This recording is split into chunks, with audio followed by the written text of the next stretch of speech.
Hello সবাইকে। আমি কোয়েল, আমি থাকি তামিলনাড়ু। আজকে চলে গেছিলাম সংসারের কিছু প্রয়োজনীয় জিনিস কিনতে স্মার্ট বাজারে। আমরা তামিলনাড়ুতে যেখানে থাকি সেখানে কিন্তু ছোট ছোট মুদিখানা দোকানের পরিমাণ খুবই কম। সব জায়গায় এরকম বড় বড় তোমরা শপিং মল টাইপেরই দেখতে পাবে। সেই জন্য আমরা সংসারের যাবতীয় জিনিস এখান থেকেই কিনি।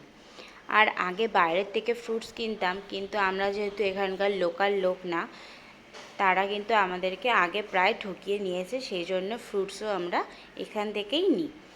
লাস্টে এবার শুধু বিলিংয়ের পালা। কি মিষ্টি এই মেয়েটা, তাই না? গুগলের সাথে এ কিন্তু খেলা করতে এসেছিলো, তাই একেও ক্যাপচার করে নিয়েছি। ভাবলাম একটু আইসক্রিম খাই।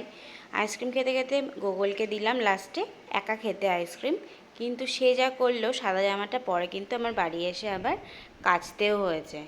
তারপর আমরা রওনা দিলাম বাড়ির দিকে। দেখা হচ্ছে আবার নেক্সট ব্লগে। বাই।